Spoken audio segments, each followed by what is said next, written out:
प्राची बेटा, तेरी शादी के लिए बहुत अच्छा रिश्ता आया है। काफी अमीर लोग हैं, शहर में खुद का घर है, सारी सुख सुविधा घर में ही मिलेगी। मुझे तो देखते ही पसंद आ गया, लेकिन मैंने सोचा एक बार तुझसे पूछ लेना सही होगा। अब तू जल्दी से लड़के का फोटो देखकर हाँ कर दे, उसके बाद मैं खुशी खुशी तेरी शादी उस घर में करवा दूंगी।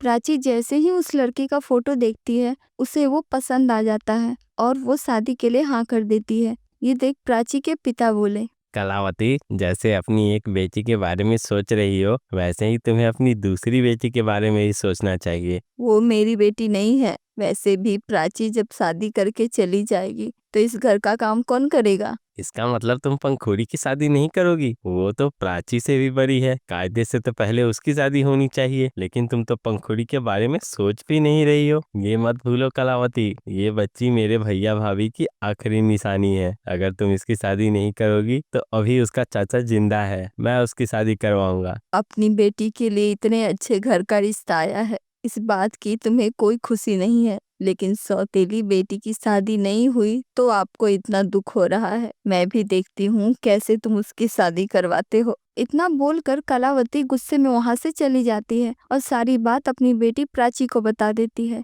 ये सब सुनने के बाद प्राची अपनी माँ को समझाने लगती है, आपको पापा की बात मानकर उस पंखुड़ी की शादी करवा देनी चाहिए। ये क्या बोल रही है तू? मैं भला उसकी शादी क्यों करवा दूं? मेरी कोई नहीं लगती वो। अरे माँ, तुम समझ नहीं रही हो, पापा को अपनी भतीजी से कितना प्यार है तुम तो जानती ही हो। तुम उस पंखुड़ी की शादी उसकी औकात देखकर करवाओगी, लेकिन पापा ऐसा नहीं करेंगे। वो उसकी शादी अच्छी जगह करवा देंगे, उसके बाद ये हम सबको नीचा दिखाने लगेगी। वाह, क्या दिमाग लगाया मेरी बेटी ने। ये तो मैंने सोचा ही नहीं था। आज तुमने मेरी आंखें खोल दी। अपनी बेटी से बात करने के बाद कलावती अपने पति से जाकर बात करती है, सुनो जी, आपने पंखुड़ी की शादी के बारे में मुझे बोला था। मैंने बाद में इस बात पर गौर किया तो मुझे आपकी बातें सही लगी, इसलिए मैंने उसके लिए भी लड़का देख लिया है। इसलिए आप ज्यादा कुछ मत करना। ठीक है, फिर जब तुम देख ही रही हो तो देखो, दोनों की शादी एक ही बार करवा देंगे। कलावती पंखुड़ी के लिए सबसे गरीब लड़का ढूंढ रही थी ताकि वो उसे नीचा दिखा सके। कुछ दिन ढूंढने के बाद उसे पता चला नदी के पार एक छोटा सा गांव है, वहाँ कुछ लोग रहते हैं। उस गांव में कोई सुख सुविधा नहीं थी, किसी भी चीज के लिए लोगों को नाव से नदी के पार जाना पड़ता था, तब जाकर वो लोग कुछ खरीद पाते थे। इसलिए कोई भी अपनी बेटी की शादी इस गाँव में नहीं करना चाहता था, लेकिन कलावती तो अपनी सौतेली बेटी की शादी सबसे गरीब घर में ही करना चाहती थी। इसलिए पंखुड़ी की शादी के लिए उसे ये जगह बहुत अच्छा लगा। वो गांव में जाकर एक गरीब घर में पंखुड़ी का रिश्ता तय करके आती है। घर आकर सबसे पहले वो सारी बात अपनी बेटी प्राची को बता देती है। ये बहुत सही किया आपने, इस पंखुड़ी को औकात दिखा दी, उसके लिए यही सही जगह है। लेकिन पापा वहाँ शादी करने देंगे क्या? वो तो उनकी चहेती बेटी है ना। उसकी चिंता तुम मत करो, तुम्हारे पापा को मनाना मेरा काम है। पंखुड़ी दरवाजे पर खड़ी होकर दोनों माँ बेटी की बात सुनकर बहुत उदास हो जाती है। तभी कलावती उसे देख लेती है। तू क्या कान लगाकर हमारी बातें सुन रही है? जासूसी कर रही है ताकि जाकर प्राची के पापा से हमारी शिकायत कर सको? नहीं माँ, ऐसा कुछ नहीं है, मैं तो बस किसी काम से यहाँ आई थी। आप दोनों बात कर रही थी तो मैं थोड़ी देर खड़ी हो गई, लेकिन मैंने आप दोनों की बातें सुन ली है, इसलिए मैं आपसे एक बात बोलना चाहती हूँ। मैं उस गांव में शादी नहीं करूंगी, मुझे पसंद नहीं है वो गांव। अच्छा, तुझसे तेरी पसंद या नापसंद के बारे में किसी ने कुछ पूछा क्या? शादी तो तेरा भूत भी करेगा वहाँ। मैं भी देखती हूँ कैसे शादी नहीं करती है। देख लो ध्यान से ये लड़के का फोटो। अब ज्यादा चपर चपर मत करना अपने चाचा के सामने, वरना घर से निकाली जाओगी। उसके बाद ढूंढते रहना ठिकाना अपने लिए। इसलिए अगर मैं चाचा को ये फोटो दिखाऊं तो तुम भी बोलना मुझे पसंद है। शादी टूटनी नहीं चाहिए। ज्यादा होशियारी मत दिखाना, वरना तुम तो जानती ही हो मैं क्या क्या कर सकती हूँ। जी माँ, मैं यही शादी करूंगी। इतना बोलकर पंखुड़ी रोती हुई वहां से चली जाती है, लेकिन कलावती और प्राची को बिल्कुल भी उस पर दया नहीं आई। अगले दिन कलावती पंखुड़ी के लिए जिस लड़के का फोटो लेकर आई थी वो अपने पति महेश को दिखाती है। लड़का दिखने में अच्छा होता है, इसलिए महेश को लड़के से कोई आपत्ति नहीं हुई। लेकिन जैसे ही उसे नदी के पार वाले गांव के बारे में पता चला, वो इस शादी से इनकार करने लगा। ये क्या कर रही हो कलावती? तुम मेरी फूल सी बच्ची की शादी इस गांव में करना चाहती हो जहाँ कुछ नहीं है? उस गांव में सारे गरीब ही रहते हैं, जैसे तैसे गुजर बसर करते हैं, और तुम चाहती हो कि मैं अपनी बच्ची को उनके हवाले कर दूं? ऐसा नहीं है जी, लड़का अच्छा है, पंखुड़ी खुश रहेगी वहाँ। लड़का जितना भी अच्छा हो, उस गांव में मैं अपनी भतीजी की शादी नहीं कर सकता। आप नहीं करना चाहते, लेकिन पंखुड़ी को ये लड़का बहुत पसंद है, उसका दिल रखने के लिए करवा दो। आपको मेरे ऊपर विश्वास नहीं है तो पंखुड़ी से ही पूछ लो। कलावती के कहने पर महेश पंखुड़ी से इस बारे में पूछता है। तभी पंखुड़ी बोली, हाँ चाचा जी, मुझे वो लड़का बहुत पसंद है, मैं उसी से शादी करूंगी। मैंने कहा था ना, हमारी बच्ची को जब लड़का पसंद है तो हमें भला क्या आपत्ति हो सकती है। क्यों जी, हमें आज ही लड़के के घर जाकर रिश्ता पक्का कर देना चाहिए। जैसा तुम ठीक समझो। अब महेश और कलावती लड़के के घर नाव से उस गांव में जाते हैं और लड़के के घर रिश्ता पक्का करके वापस घर आ जाते हैं। ये सब देखकर पंखुड़ी अपने कमरे में जाकर रोने लगती है। महेश जब कमरे से गुजर रहा होता है, तभी पंखुड़ी को रोता देखकर उससे रोने का कारण पूछता है। बेटी, रो क्यों रही हो? किसी ने कुछ बोला है क्या?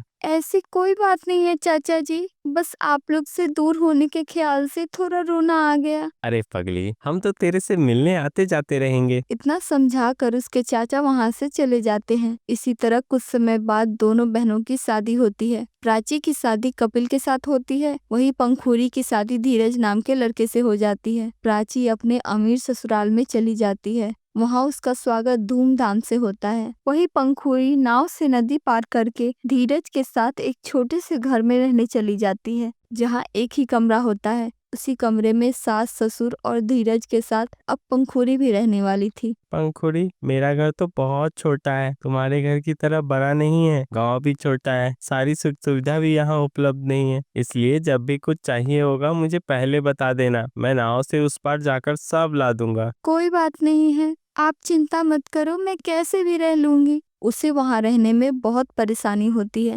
लेकिन फिर भी वो कुछ नहीं बोलती, क्योंकि उसे सभी घर वाले बहुत प्यार करते हैं। जो प्यार उसे बचपन से आज तक नहीं मिला था, वो सारा प्यार उसे उसके सास ससुर और उसका पति उसे देता था। ये देखकर पंखुड़ी अपना सारा दुख भूल गई। धीरे धीरे वो उस परिवार में अपने आप को ढाल लेती है। धीरज खेती का काम करता था, इसलिए पूरे दिन काम करने के बाद थोड़ा टाइम निकालकर वो पंखुड़ी को घुमाने उस पार ले जाया करता था। पंखुड़ी अपने सास ससुर का भी बहुत अच्छे से ध्यान रखती थी, वो भी पंखुड़ी को अपनी बेटी मानते थे। इसी तरह पंखुड़ी अपने ससुराल में खुशी के साथ रहने लगी। इधर प्राची का ससुराल बहुत अमीर था, इसलिए वो दिन पर दिन आलसी होते जा रही थी। मायके में सारे काम वो अपनी सौतेली बहन से करवाती थी, और यहाँ अपने ससुराल में वो सारे काम नौकरों से करवाती है, इसलिए सभी ससुराल वाले उससे बहुत परेशान हो गए थे। बहू, ये केले खाकर जमीन पे रखी हो, इसे साफ कर लो।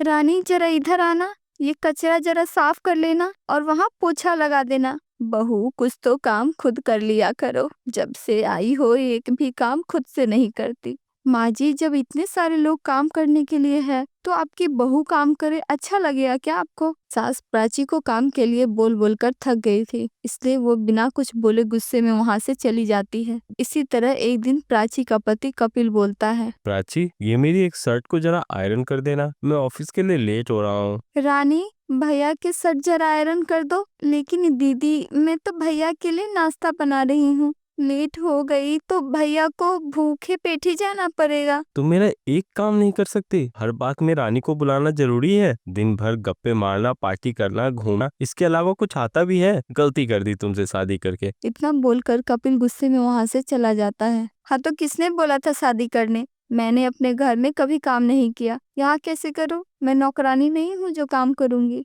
इसी तरह प्राची के ससुराल वाले उससे बहुत परेशान हो गए। वो एक काम भी नहीं करती थी, उसे ससुराल में कोई भी पसंद नहीं करता था। कुछ दिन बाद बहुत सारा सामान लेकर प्राची के माता पिता उसके ससुराल जाते हैं। बहुत मन हो रहा था तुझसे मिलने का, कैसी है तू बेटा? प्राची कुछ बोलती उससे पहले उसकी सास वहां आ जाती है। समधन जी, आपकी बेटी तो बहुत मजे में है, एक भी काम नहीं करती। हाँ, तो मैं कोई नौकरानी नहीं हूँ जो काम करूंगी, ऐसे ही जुबान चलती है। बच्ची है ना, बहुत नाजुक से पली है, इसलिए थोड़ी ऐसी हो गई है।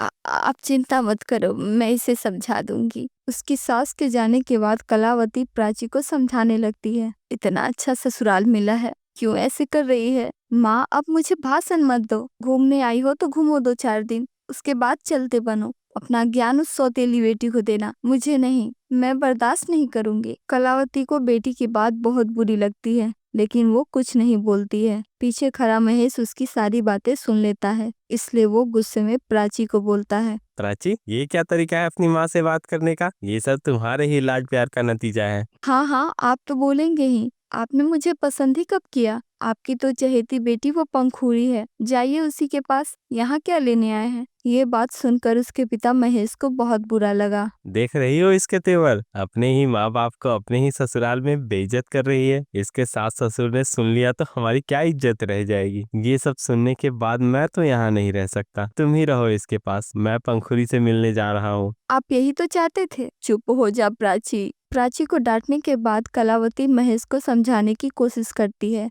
लेकिन महेश नहीं मानता है और वहां से चला जाता है। वहां से जाने के बाद वो सीधा पंखुड़ी के ससुराल जाता है। पंखुड़ी अपने चाचा को देखकर बहुत खुश होती है। चाचा, आप यहाँ? मैं आपको देखकर बहुत खुश हूँ। विश्वास नहीं हो रहा, आप यहाँ मुझसे मिलने आए हैं। अरे क्यों नहीं आऊंगा, तू मेरी बच्ची है, मैं अपनी ही बच्ची से मिलने कैसे नहीं आता। अरे समधी जी, बैठिए। बहुत खुशी हुई आपको देखकर। उसके सास ससुर दोनों महेश को घर के अंदर ले जाकर आदर पूर्वक बैठाते हैं और ढेर सारी बातें करते हैं। तभी पंखुड़ी अपने चाचा से पूछती है, चाचा, चाची नहीं आई? नहीं, वो प्राची के ससुराल से मिलने गई है। वाह, ये तो बहुत अच्छी बात है। कैसी है प्राची? बिल्कुल मजे में है। मैं भी क्या आपको आते ही बातों में उलझा दी। आप 2 मिनट रुको, मैं आपके लिए आपके स्पेशल अदरक वाली चाय बना कर लाती हूँ। इतना बोलकर वो चाय बनाने चली गई। पंखुड़ी चूल्हे पर चाय बना रही थी। महेश को उसकी गरीबी देखकर उसे बहुत बुरा लग रहा था। वो मन ही मन पंखुड़ी की दशा देखकर बहुत दुखी होता है। जैसे ही पंखुड़ी चाय बनाकर अपने चाचा को देती है, बेटा, कैसे झेल रही हो इतना कुछ? मुझे माफ कर दो, पहले ध्यान दिया होता तो इतने गरीब घर में तुम्हारी शादी कभी नहीं करता। समधी जी,